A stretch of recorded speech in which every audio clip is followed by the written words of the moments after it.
Imagine you're scrolling through old photos from your childhood, and one in particular catches your attention. A school talent show.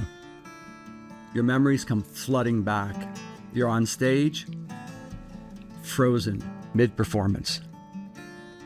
And then you hear laughing. You remember how small you felt.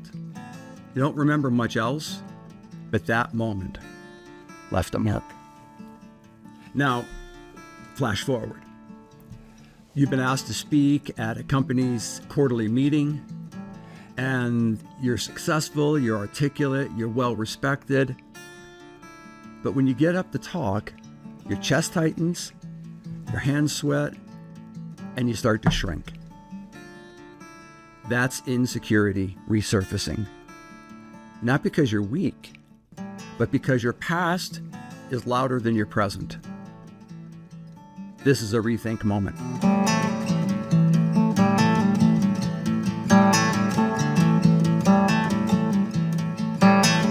Welcome back to the Rethink Podcast, where we think with connection in mind. I'm Dr. David Zierk.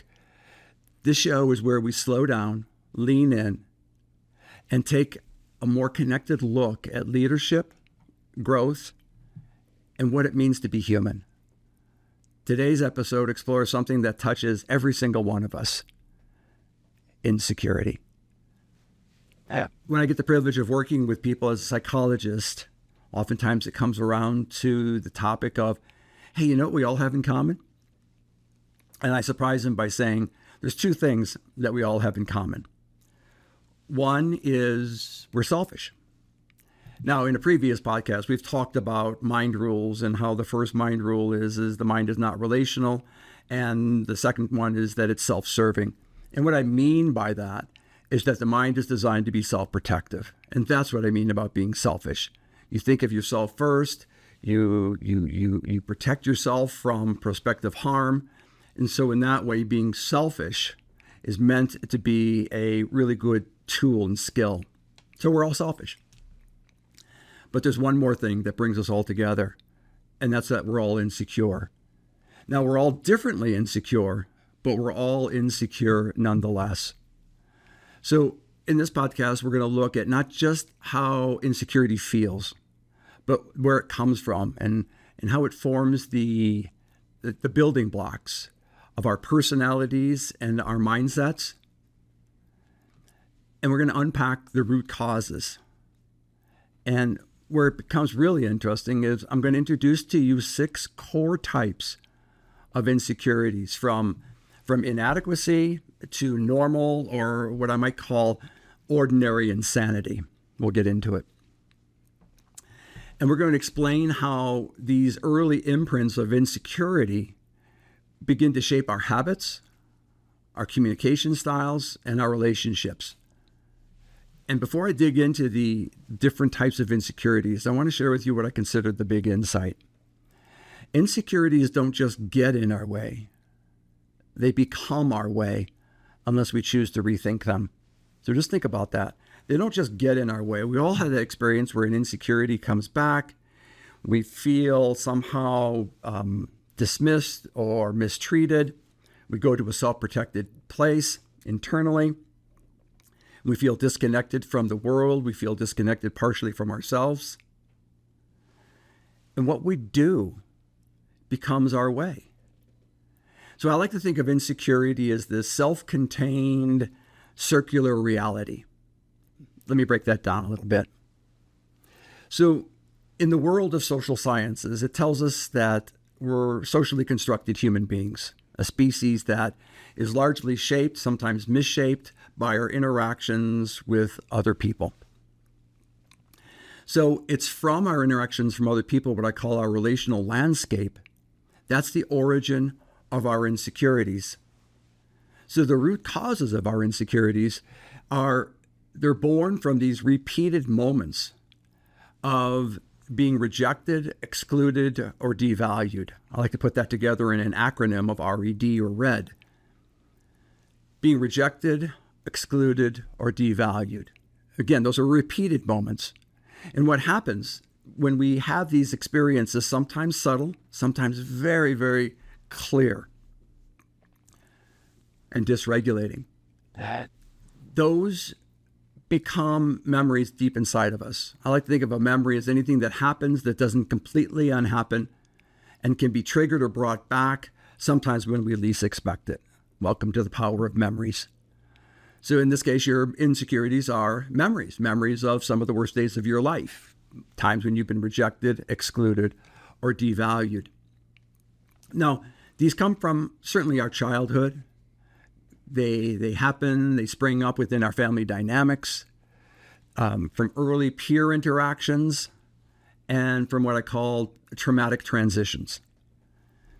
Traumatic transitions are essentially the worst things that happen to you.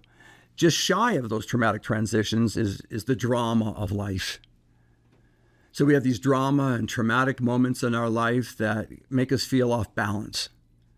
And we have to make sense of them. And sometimes we internalize that. And we internalize it into that self-contained circular reality. We have to make sense of what doesn't make sense. And our insecurities become part of our relational wiring. So when these memories get encoded into our relational wiring, they're permanent. And they're permanent for a reason. So we're going to talk about how our insecurities ultimately are going to be a key to learning how to improve your version of yourself and really experience a deep level of personal growth and development. So let's talk about the big six, these big six insecurities. So when you experience something that's very dismissive and off-putting, such as rejection, exclusion, or being devalued, and I want to say something about that before I dig into the big six. I've discovered that the outside world, is really good at putting us down, letting us down, and bringing us down. I'm not sure why it's so popularized. I'm not sure why it's so in vogue. It doesn't happen all of the time, but it seems like it happens more often than not. But because the world is really good at bringing us down, putting us down, or letting us down, we have to be prepared for when our insecurities get triggered and they come back. So if you think about an insecurity as an internalized fear, fear of what? Fear of being judged or invalidated. Because that's exactly what rejection, exclusion, and being devalued is all about. So I'm going to go to my board here and just write down the word insecure. Now, as I said, we all are insecure, but we're insecure uniquely and differently as a direct result of our upbringing, our relationship history, the luck we had along the way, and the cards that we were dealt. So let's break these down. The first one that comes to my mind is inadequate.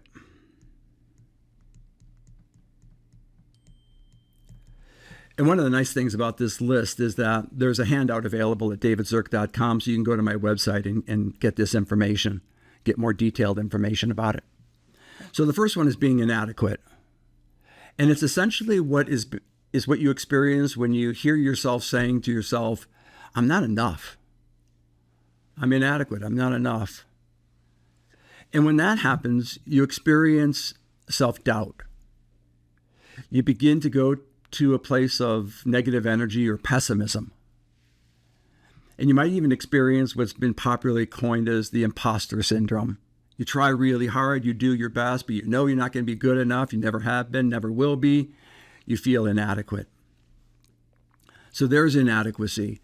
And you can certainly understand how that insecurity of inadequacy, when it gets triggered, when you least expect it, can really knock you off balance and likely not prepare you to handle that situation very well.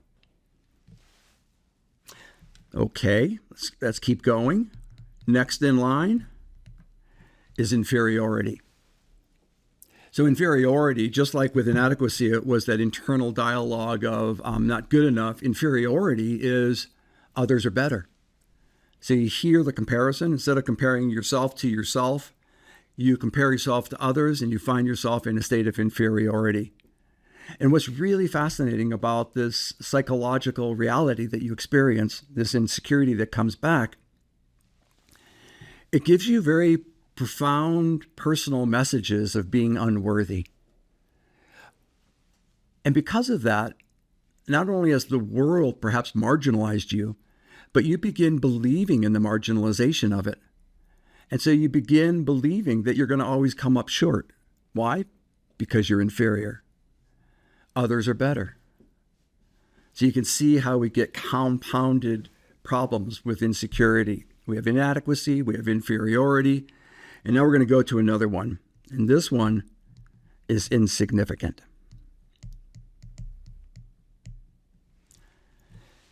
A sense of being insignificant. It means essentially, I don't matter. There's a smallness. Just like in the introductory story, where you get reminded of an experience in your life where you were paralyzed on stage and someone was laughing. That's the last place you want to be. You felt small. Not small enough. You wanted to become invisible. You wanted to escape, but you couldn't. So insignificant is I don't matter. There's that sense of smallness. And it's also profoundly understood as going, I don't feel like I belong. A sense of not belonging. I'm insignificant. Let's keep going. Inadequate, inferior, insignificant, incompetent. This is a juicy one. Incompetency is about performance. This is one almost all of us have had at some time or another some feedback regarding our performance. And even though it might not have been told directly to you, you might have filtered it differently, but a teacher might have told you you can try harder, or you're not living up to your potential. Or a coach might have said to you in passing or directly to you, you need to practice your dribble, or whatever the feedback was. Likely it meant to be constructive, helpful, corrective. But as we filter that through our insecurities, we take it very personally, and it begins to, it's like a pile-on phenomenon. Here's more negative feedback, and yet another example of how I can't do it. I just can't do it. I'll never perform up to the standards that the world prefers for me to do. That's called external invalidation, by the way, when you do something and the world gives you negative feedback, or you filter it in such a way that it's unpleasant or unwanted feedback. That's external invalidation. What's haunting about insecurities is their forms of self-invalidations. I think we're better at putting ourselves down, letting ourselves down, and bringing ourselves down, even though the world, I told you earlier, is becoming magnificently talented at it. I think we're even better. We're always like one step ahead. So now we have 4 on the list. We have 2 more to go. What comes after incompetence, ineptness? It is incompleteness. Feeling incomplete. I'll never be whole. This is one of the attractions of relationships. You perhaps have heard the expression, being with that person makes me feel complete. He or she completes me. And I'm not taking that away. There's certainly something to be said about the power of partnership and that sense of being endearingly connected and meaningfully connected to other people that give you permission to be yourself so that you can have a sense of being completed. But being incomplete, that whole idea, that internal dialogue that goes, I'll never be whole, is your assessment of you're lacking a skill, you're lacking a talent, you don't have the right stuff. And here's a little, here's some insight, I think some powerful insight about incompleteness. Because I don't think it's popular. I think these other insecurities are much more in vogue, if you will, much more easy to recognize. But a sense of being incomplete, I would say, deserves a lot more time and attention. And one of the key indicators that you're feeling incomplete is I would say the hallmark of incompleteness is perfectionism. When you possess these high internalized standards and you're always reaching for them, I mean, obviously, because of your high internalized standards, you never quite reach the threshold of perfection. But because of that, your pursuit of perfection, you're doing that. What's driving that engine is an incompleteness. If I do it perfectly, then I might experience a sense of being completed, like so many other people are. And that's one of the things that's really faulty about the psychology of perception. Oftentimes, we see other people in very, very positive lights. We see people lacking insecurities, being completely adequate, being superior, having significance bestowed upon them at every turn in their life. It's not true. We're all insecure, but uniquely insecure. So we have 5 down, 1 to go. And the last one is probably one that no one expects. It's what I call ordinary insanity. It's when the world feels toppled. It's when you say to yourself, maybe I'm losing it. When everything just doesn't go your way, regardless of your effort, how much you planned ahead of time, or the feedback that you get is curious and puzzling because it doesn't sound at all like the way you're experiencing life, yourself, or your interactions or your performances. So maybe I'm losing it. And you'll know you're experiencing a degree of what I call ordinary insanity when you're feeling a profound level of separation and isolation. That makes sense, that the mind separates you from a world of chaos, a world of confusion, a world of kind of repeated moments of invalidation and judgment.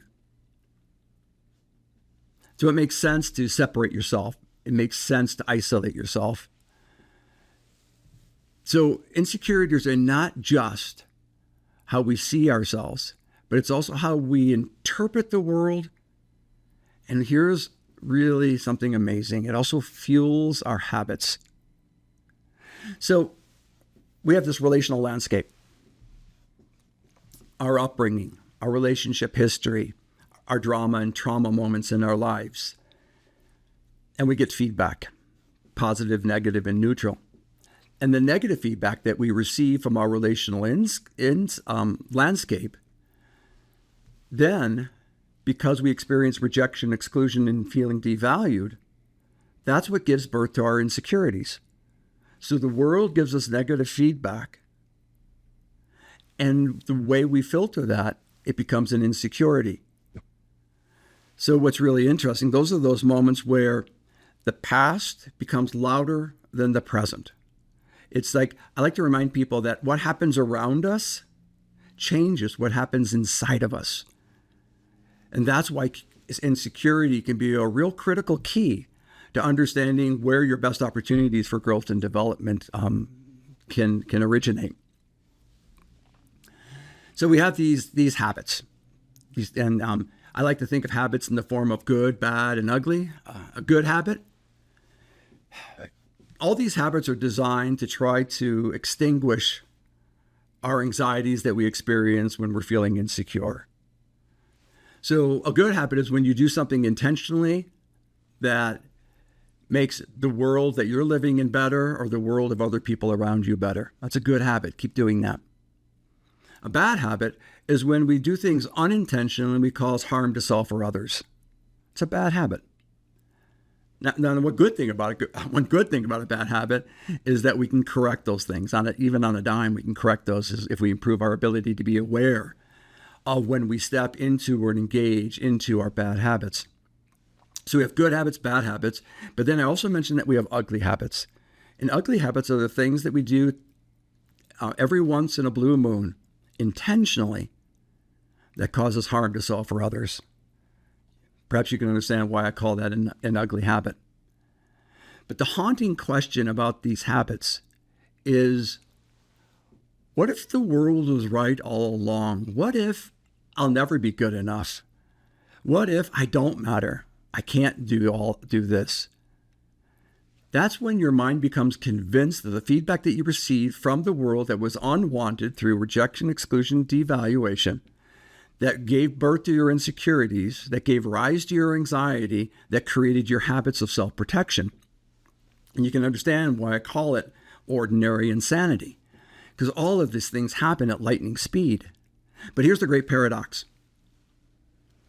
Insecurities are relational wounds. I'm hoping that I've convinced you of that. They're relational wounds. You can see by this list of the big six, this is all wounding information, very wounding experiences. But relationships are also the greatest remedy. That's right. From relationships, we get unwanted negative feedback. We become convinced that we're inadequate, inferior, and so on. But it's also from relationships that we have our greatest remedy. We can begin experiencing just the opposite of these things, getting feedback from people to convince us that we are enough, that we are just as good as other people, and that we do matter. And we can do this. We can do this. So the life lesson from this so far is the past is always the problem. Insecurities come from our past. We've talked about the origin of all of that. You can go to my website and get the handout on it and study it a little bit more completely and begin exploring your own past to find out where your insecurities came from and which ones are most prominent. But the past is always the problem. So let me give you a life example. A woman named Charlotte. She was once a star athlete and a top student, and then she suffers this sudden spinal injury that leaves her largely housebound. So obviously the rug's pulled out from under her, and she begins to experience not only the physical pain from the spinal trauma, but what I call psychological spirals. She begins being haunted by the idea of, what if I'll never get better? So she begins to go into a state of hopelessness. But the greatest wound, I would argue, isn't that her physical injury by itself, even though clearly it was life-altering, but it was the expectation of recovery that keeps crashing into her reality. In working with Charlotte, we called it the traumatized by hope. She would recruit energy. She would become hopeful about another procedure, another medical treatment. She would begin elevating her sense of hopefulness. And then the treatment occurred. Her life stays unaltered, and so it crashes. So you can see the psychological spiraling that she experiences. Now, what's interesting about Charlotte is that she's constantly in survival mode. Survival mode because all six of these insecurities are threading through her filter, through her life, and through her sense of self-development. She at once, many times, begins to believe in all of these, that she's inadequate, inferior, insignificant, and so on. So you can see the torturous nature of insecurities and how they can really pull us down and pull us under. Let me offer one other example. This is a workplace example. So a mid-level manager is asked to lead a high visibility project. On paper, he's really capable. He knows his stuff. But internally, his mind continues to replay an old script from a previous job. You're going to screw this up. That's his internal dialogue, rooted in past feedback from a really critical boss. This person, this mid-level manager, is being bullied by his internalized insecurity of incompetence. He's been convinced by the feedback of a previous boss that he's always going to screw it up. So instead of kind of confronting that, doing some self-exploration on it, and finding some other ways to navigate that internalized experience of incompetence, he begins micromanaging his team. He avoids risk and ends up alienating people. So you can see the power and influence of insecurities in terms of how they really dictate the formation of habits. In this particular case, with this mid-level manager, he was doing what he needed to do in order to protect himself because of the hauntingness of his internalized insecurity. But what's interesting about this is that he's not failing because he's underqualified. He's failing because an old insecurity is writing his playbook. The past is always the problem. The past is always the problem. This is how insecurities quietly shape our identity, our performance, our leadership, until we begin recognizing its roots. And by doing so, we can stop letting the past control the present, and we can take better control of our future. So the question I like to ask is are you in control of your past, or is your past in control of you? When your insecurity shows up unwanted, unexpectedly, that's an echo from the past. So this week, I want to challenge you. I want you to take a moment to reflect on a moment when you felt small, when you felt off balance, out of place, unsure of yourself. And then contemplate and reflect on what insecurity was just triggered.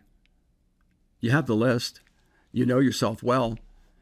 Get to know your insecurities inside and out by looking at and re-examining what happened this week.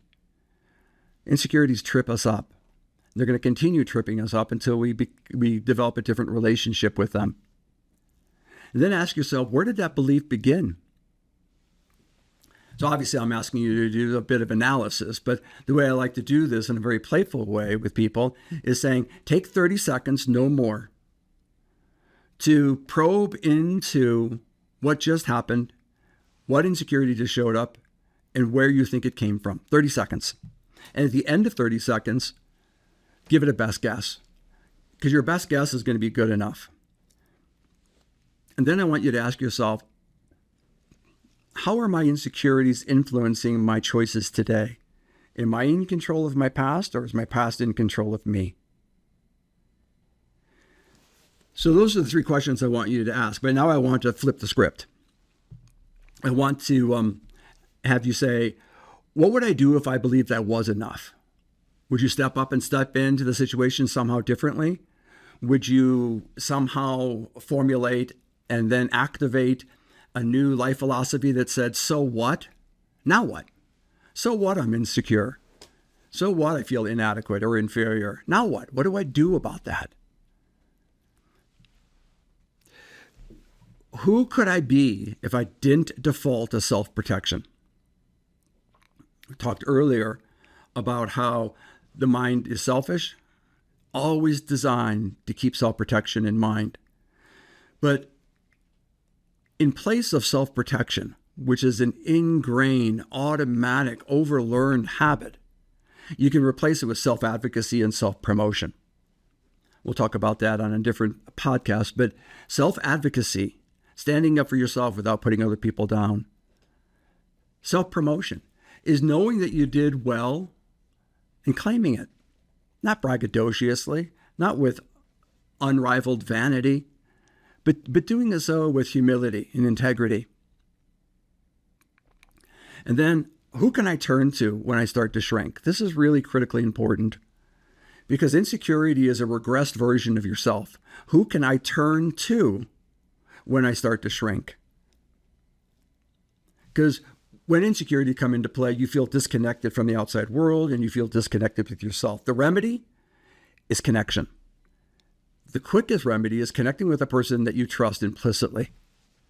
I want you to name your pattern of how you answered those questions before. Name your pattern. I want you to become more aware of when your insecurities come back in an uninvited fashion. For instance, in a playful way, you could say, I'm ziplining. Just by understanding that you are ziplining, there is an insecurity that just came on the scene. I don't want it. It's pulling me down, letting me down, and preventing me from stepping up and stepping into the situation in a way that I believe I'm fully capable of performing. That's ziplining. As long as you just say that to yourself, I'm starting to zipline, You're going to begin to contain the negative energy of your insecurity. You're going to begin to be more in control of your past rather than your past being in control of you. Another way of naming the pattern, instead of through code or a playful name like ziplining, you could do it in a heartfelt way. You could literally say to yourself in a very honest self-proclamation, I don't want to be small right now. That's that regressed version of, that's you speaking to the regressed version of yourself and saying, we don't have to go backwards. We don't have to get small. I don't want to be small right now. That in itself has strong containment qualities to it and puts you in a better position, in a different stance to step up and step into the situation a little bit differently. Yeah. So then I want you to reach out to someone who reflects the truth of who you are, not who you were made to feel you became. So that's insecurities. Remember the power of the voices of others. I want you to connect to another person who can reflect the truth of who you are, and that reflection is going to be qualitatively healing. So that's a lot today, but go to the handout. I want you to study it. I want you to become kind of a master of your insecurities. Take them out of the closet. They show up in a very disguised version. I want you to become well prepared when they show up. I want us to learn how to find our inner giggle, if you will, have fun with it and say, so what, now what? So thanks for listening to this powerful podcast of the Rethink podcast of where we think with connection in mind. Remember, insecurities aren't flaws. They're echoes. And you don't have to live your life at the volume of your past. And we all know insecurities come at us in an extremely loud fashion. When you understand where your insecurities come from, you can stop reacting to your old wounds and start responding with wisdom. Now, that might sound like a cliche. It is. But let me break wisdom down for you very quickly. Wisdom to me is the combination of guts, imagination, and commitment. Guts is that internalized somatic bodily experience, that neurophysiological experience of something's not right. It's also the guts of, what's my gut telling me to do? Trusting your instincts. So guts. Imagination. That's activating your curiosity, getting away from certainty or confusion, activating curiosity, and then committing yourself. Committing yourself to begin to doing things differently than you've done things in the past. That's wisdom. Guts, imagination, and commitment. So I thank you for tuning in today. I want you to follow us on Apple or Spotify, or go to davidzierk.com for more tools to help you turn conflict into connection and turn fear into forward momentum. Until next time, keep thinking about your stories that you tell yourself, because that's how we grow stronger together.